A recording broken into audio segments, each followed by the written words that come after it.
Good morning and welcome to an all-new Eye of the Tiger. I'm Joseph Tillahunt. And I'm Landon Marroquin.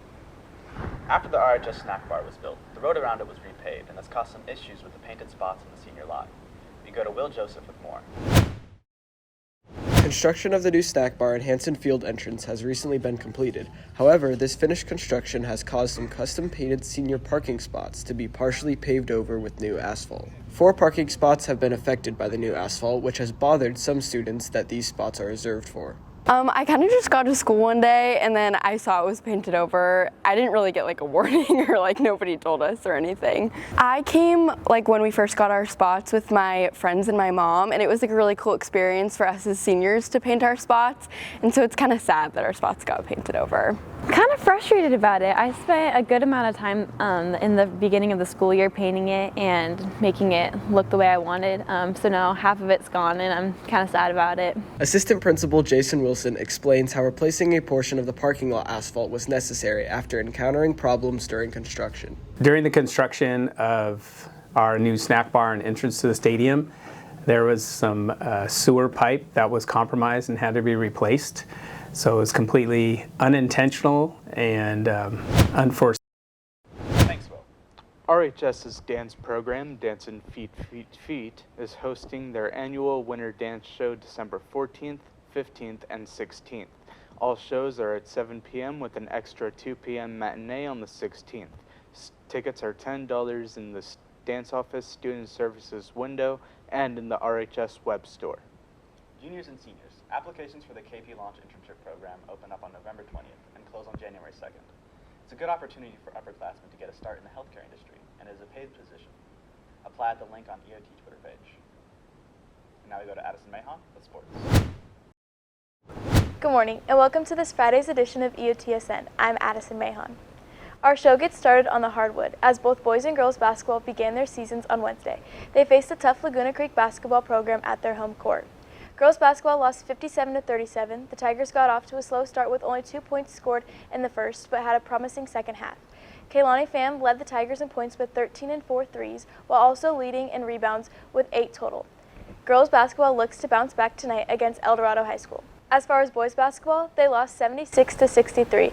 It was a close battle throughout, but Laguna Creek was finally able to pull away in the fourth quarter. Despite the loss, Roseville already appears to have a smarter play style compared to last season. Sophomore Matthias Howard also had an encouraging game, leading the Tigers in points and will be a player to keep your eye on throughout the season. We got the opportunity to speak with big man Thomas Dirk Mulholland about his thoughts on the team's performance. Take a look. With the football players coming back and having all the juniors come up, I think we had very good chemistry, and we really worked well as a team together. As mentioned on Tuesday, fall sports have officially wrapped up, and with that, EOTSN presents our top 5 fall athletes. Coming in at number 5, we have Simone Young. Young led the first ever RHS girls flag football team to their first win through her versatility playing multiple positions. She will continue to be a force next fall. At number 4, we have Ella Fuchs. Fuchs was a huge part of the section champion girls tennis team and finished second overall in the CVC singles championship. She went 13-5 overall and 5-1 in October. Well-deserved recognition for the Tigers' number 1 singles player. Senior Keaton Boatwright swims into the number 3 spot. Boatwright led the Tigers in assists with 39 and was second in goals with 63. Tallying a team leading 102 points, Boatwright was a huge piece in bringing RHS back to sections for the first time since 2018. At number 2, we have senior all-conference volleyball player Megan Gustis. Gustis led the Tigers in kills per set, and hitting percentage. She was a threat near the net as well with 40 blocks. And finally, at number 1, we have none other than Joel Bradley. Bradley led in a ton of stats, including receiving yards per game, receiving touchdowns per game, and total touchdowns. Bradley did this while being dangerous on special teams too, as both a kicker and a returner. Congratulations to all of our fall athletes on their great seasons. Before we go, here's the game schedule for the rest of this week and Thanksgiving break. As previously mentioned, today girls basketball heads to El Dorado High School and boys soccer starts their season at Mira Loma. On Monday, girls basketball heads to Rio Linda. Girls basketball plays again on Tuesday against Nevada Union, while boys basketball will face Rockland High School. And finally, fast forward to next Saturday as boys basketball will host Mira Loma.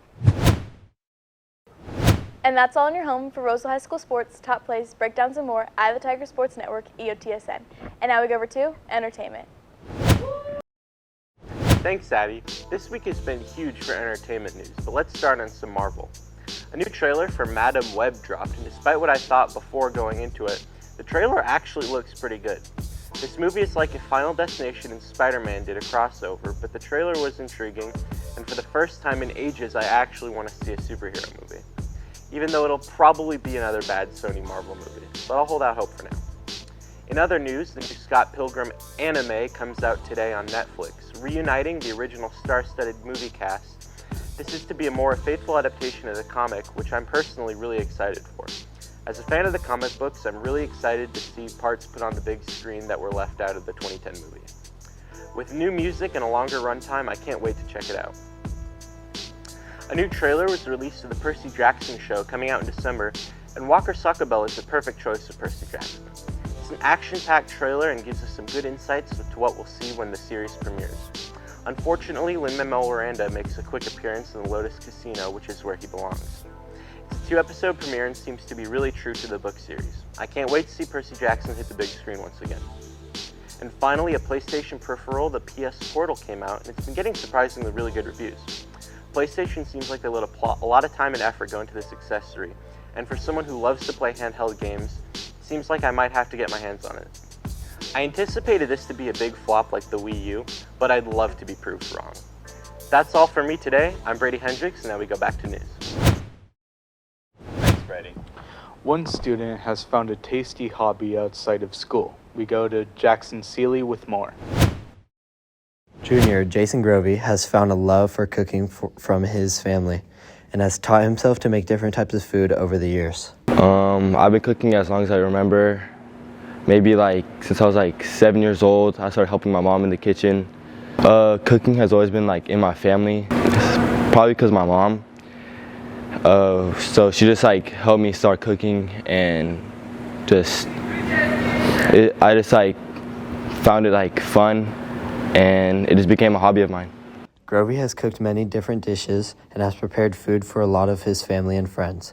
He also has taught himself new techniques over the time. I cook a lot of stuff for myself, but I also cook for my family a lot. I love cooking different types of pasta, making a new sauce for each one. And I also really like making Mexican food and also traditional food from my culture. Grovey has found it difficult to find ways to do what he likes to do, but he found that cooking at home is the best way to do it. I thought about being a chef a lot of times, but I never took any of the culinary classes, so I didn't really know what to do with that, because I thought it was too late to join. So I just started just making a lot of stuff, taking pictures of them, posting them sometimes. So Thanks, Jackson. That's it for us today on Eye of the Tiger.